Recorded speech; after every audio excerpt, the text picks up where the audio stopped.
আগে একটা কনফিউশন আগে নিজেরা ক্লিয়ার করুন। এটা অনেকের কনফিউশন আছে দেখলাম, তাই জন্য বলছি, থাকেও, হতেই পারে। যারা ধরুন গরিব মানুষের পাশে দাঁড়াচ্ছে, অসহায় মানুষের পাশে দাঁড়াচ্ছে, বৃদ্ধ মানুষের পাশে দাঁড়াচ্ছে, এইরকম ধরনের কাজ যারা করেন তারা দুটো গ্রুপে বিভক্ত। একটা হচ্ছে যারা নিজেদের উদ্যোগে কাজকর্ম করছেন, নিজেদের একটা সাপোর্ট সিস্টেম আছে, তারা ফান্ড জোগাড় করেন, ডোনেশন পান, নিজেদের মতো করে তারা এই মানুষদের পাশে দাঁড়াচ্ছেন। যারা প্রচার করেন না সেভাবে সোশ্যাল মিডিয়াতে, তারা হয়তো প্রিন্ট মিডিয়া বা নিউজ মিডিয়াতে কোনো এক সময় এলো, নিজের মতো করে কাজকর্ম করছে। আর একটা গ্রুপ কাজ করে যারা হচ্ছে সোশ্যাল মিডিয়াতে সবকিছু জানান।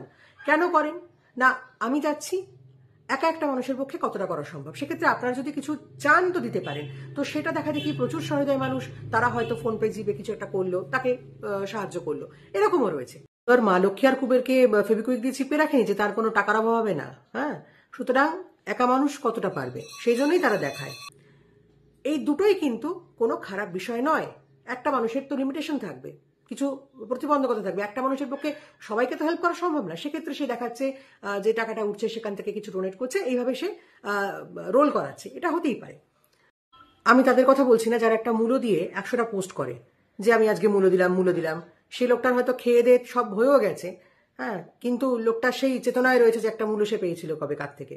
আমি তাদের কথা বলছি না, হ্যাঁ, আমি জেনুইন লোকদের কথা বলছি যারা কাজ করে, মানুষের জন্য কাজ করে। সমস্যা হচ্ছে অন্য জায়গায়, যারা এই দুটো গ্রুপের মধ্যে নেই তারা আবার সাধারণ মানুষের জন্য খুব বেশি চিন্তায় পড়ে। যারা প্রকৃতপক্ষে কাজকর্ম করে একদল দেখায়, একদল দেখায় না। যারা দেখায় তারাও কিন্তু কারণে দেখায়, যারা দেখাচ্ছে না তারা ইচ্ছে করে না, তাই দেখায় না।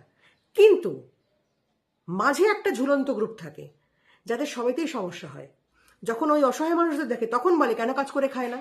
যখন এরাই আবার জিপের অ্যাকাউন্টের নাম্বার দেখে তখন বলে যে আপনি যে টাকাটা ঝাড়ছেন না তার কি প্রমাণ। আচ্ছা, এরাই যখন আবার এই শিবরাত্রির কেস হয় তখন আবার বাচ্চাদের খিদে নিয়ে খুব ব্যস্ত হয়ে পড়ে। সুতরাং এরা হচ্ছে এই যে থার্ড পার্টি যাদের কথা বললাম, এরা ডেঞ্জারাস। মানুষ কিছু দেখিয়ে করবে না এটা ঠিক কথা, কিন্তু যারা কিছুই করে না তাদের সবেতেই সমস্যা হয়।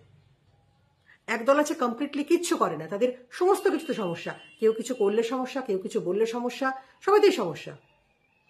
একমাত্র এরা অশ্লীলতার ক্ষেত্রে চুপ করে থাকে, কিচ্ছু বলে না, অন্যায়ের প্রতিবাদ এরা করে না। এদের সমস্ত ব্যাপারে অন্য সব জায়গাতে এদের বক্তব্য থাকা চাই। এরা হচ্ছে একটি মানে সাংঘাতিক বিরক্তিকর গ্রুপ। আর যারা করে তাদের অন্য লোকের দিকে তাকানোর সময় নেই, অন্য লোকের কথা ভাবার সময় নেই। যারা মানুষের জন্য করে তারা অন্যের কোনো ব্যাপারে মাথা গলে না, কারণ তারা ভাবে যে কি করে আমার পরের কাজটা করতে হবে।